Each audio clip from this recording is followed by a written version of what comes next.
Ça c'est June. June Rambo. June Rambo. Ok. Ça me rappelle un peu ce qu'ils avaient fait avec le Terminus. Donc du coup, elle empêche les gens de se diriger vers Padré. En tout cas, elle met en garde... Elle est sur la fréquence de Padré, ouais. Qu'est-ce qu'elle en fait du coup? Elle les tue? What?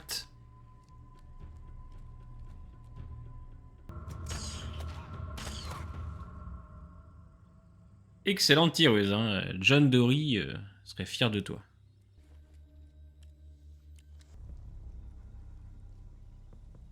Qu'est-ce qu'elle branle?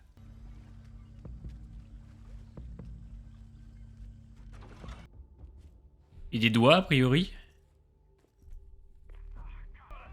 Mais pourquoi ils font des trucs bizarres comme ça? Donc ça fait 7 ans qu'elle collectionne des doigts pour faire peur à Padré. Ok. Donc ça fait 7 ans qu'ils n'arrivent pas à la choper? Techniquement, ça fait des années, ils disent. Ouais.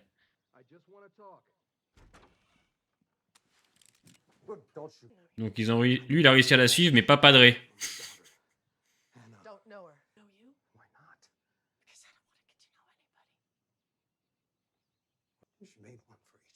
C'est un June introuvable par Padré, mais trouvable par ce pignouf là. C'est terrifiant quand même. Putain les mecs, la cohérence s'il vous plaît.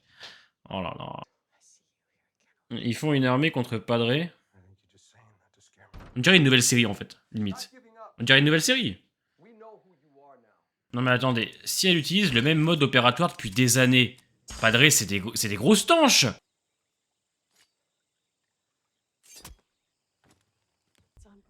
Attendez, si c'est le fils de Dwight... Le gamin a 12 ans, putain. Ah par contre, eux ils se réveillent en l'espace d'une minute, hein.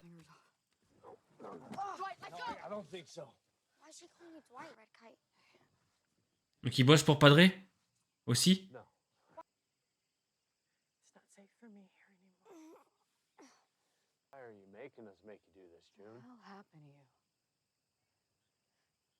Un gamin de 12 ans qui joue un enfant de 7 ans, c'est terrifiant. Terrifiant. Ah bah ils sont forts, Padré, hein. Ils ont réussi à infiltrer Padré en ayant un gamin. Hein. J'espère qu'ils vont s'en rendre compte parce que putain, Padré pour l'instant c'est vraiment catastrophique.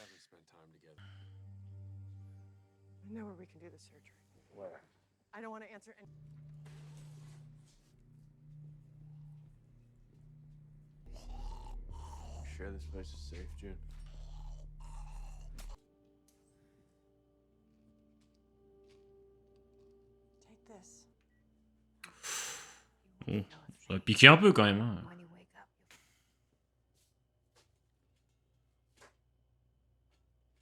Oh, on y fait des expériences là. Oh. Ah, elle a bossé pour ça, June. L'autre il poursuit June sans problème, mais Padré ils y arrivent pas, c'est nul. Ah, les scènes comme ça, il y en a H24 dans Fier. Ah bah sans déconner. Sans déconner.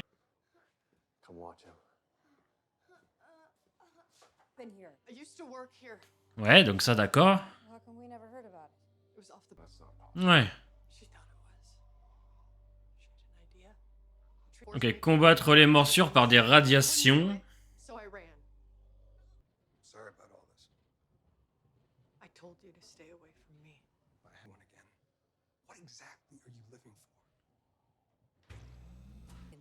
Oh là là, ils sont d'une lourdeur les deux.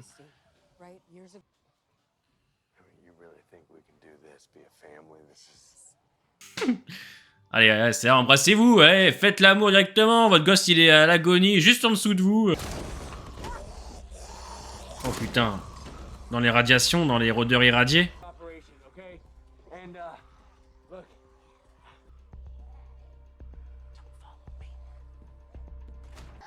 Donc ok, il y avait des expériences que June a menées, qu'elle a quittées parce que c'était beaucoup trop dur pour elle. Sympa par contre l'ambiance. Ambiance crade, j'aime bien. J'aime bien par contre. Ah tu sens que c'est des gens qu'elle a connus donc... Ah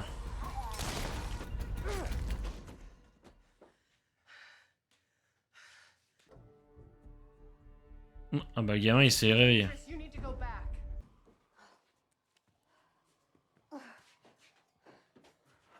Il avait une appendicite il y a 10 minutes, le gamin. Là, il a plus rien. Ah, si, c'est bon, elle est revenue. Ah, c'est pour ça qu'elle disait rien de June.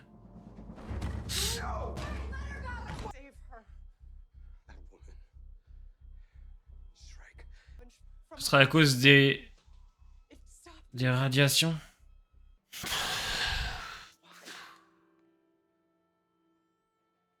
J'arrive pas à être investi. En fait, il y a des bonnes idées, mais c'est totalement débile. En fait, il y a trop de trucs qui sont incohérents.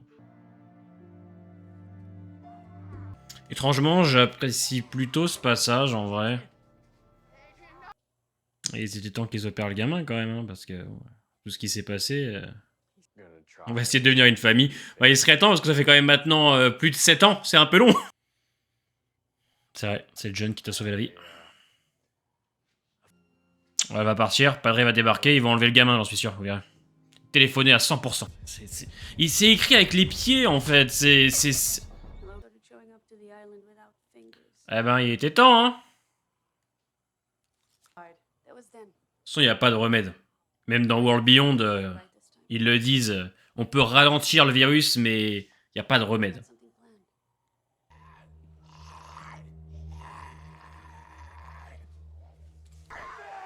Ça n'a aucun sens. Ils veulent protéger des gosses, mais ils menacent les gamins.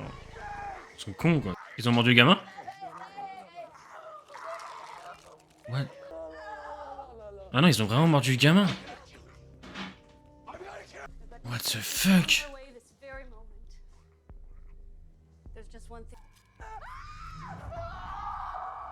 Moi, j'y arrive pas, j'y arrive pas.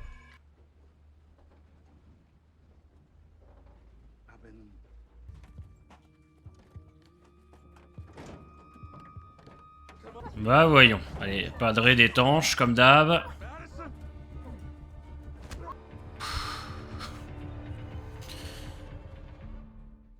Ah, ça va être très très long, hein. Ça va être très très long. Je préfère être net, j'y arrive plus, hein. J'y arrive vraiment plus du tout. Non pas parce que l'épisode est mauvais ou autre, mais c'est parce que oh là là, c'est juste du grand délire. Ça commence à parler de remèdes, Padré qui veut soi-disant protéger les gamins, puis qui va laisser l'enfant de Dwight et Sherry se faire mordre pendant que June utilise le même mode opératoire pendant des années et n'arrive pas à être retrouvé, mais par contre le père d'Anna, le pignouf du coin, qui la retrouve en 10 minutes, plusieurs fois d'ailleurs dans l'épisode, elle qui faisait des expériences, donc pour Padré encore ce passage là, excusez-moi, je veux bien, ça passe bien.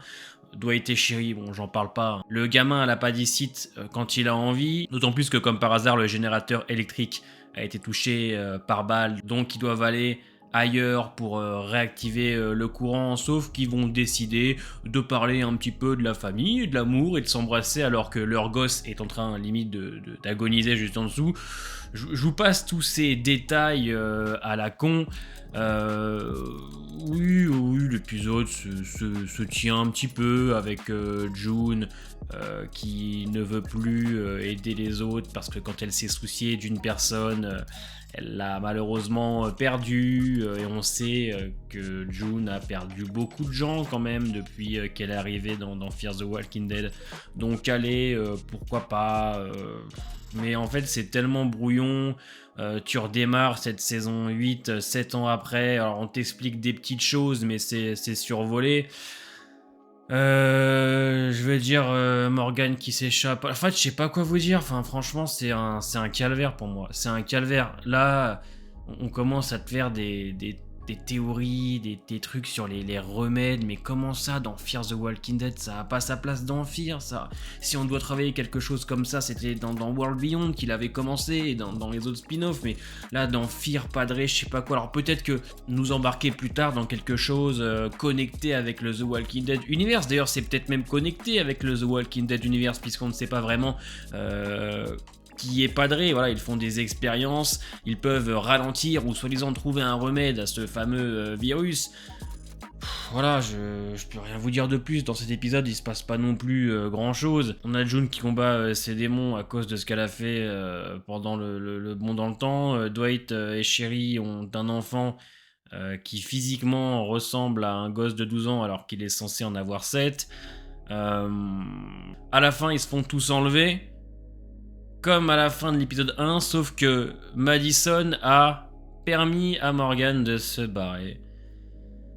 Ouais. J'ai même pas envie de vous parler de la profondeur des personnages ou autre, puisqu'il y en a pas en vrai. Enfin, je veux dire, on a Dwight et Sherry qui agissent enfin ensemble. Et pour une fois que Sherry a l'air de vouloir fonder une famille, on a le Dwight qui est limite hésitant. On va dire à un moment donné, il faut accorder vos violons. Voilà, c'était Fear the Walking Dead. On va dire que la partie la plus intéressante, c'est celle effectivement sur le remède. Donc voilà, j'avais préparé une théorie sur Madison immunisée, mais je vais devoir la retravailler un peu puisqu'on a des indices qui me semblent quand même plutôt intéressants pour théoriser. Mais ça va être long, hein. Oh putain, ça va être long, j'en ai déjà marre, et puis je trouve que c'est chiant. Franchement, je m'emmerde. Il y a quelques passages que j'ai trouvé sympathiques visuellement quand June est dans le wagon avec les personnes qui ont été irradiées et sur lesquelles on a fait des expériences, c'était plutôt sympa. Visuellement, rien à dire, hein, c'est beau toujours. J'aime beaucoup en tout cas cette saison 8 là-dessus. Ok, on se voit la semaine prochaine. Et demain soir aussi pour le live avec Lokoi qui va sûrement être très rapide. À moins qu'on ait des choses à dire quand même sur ce fameux remède, etc. Mais j'en doute. Portez-vous bien les amis. N'oubliez pas le petit pouce bleu, très important pour la chaîne. Je vous embrasse, je vous aime. Et à bientôt. Faut que j'arrête de faire ça.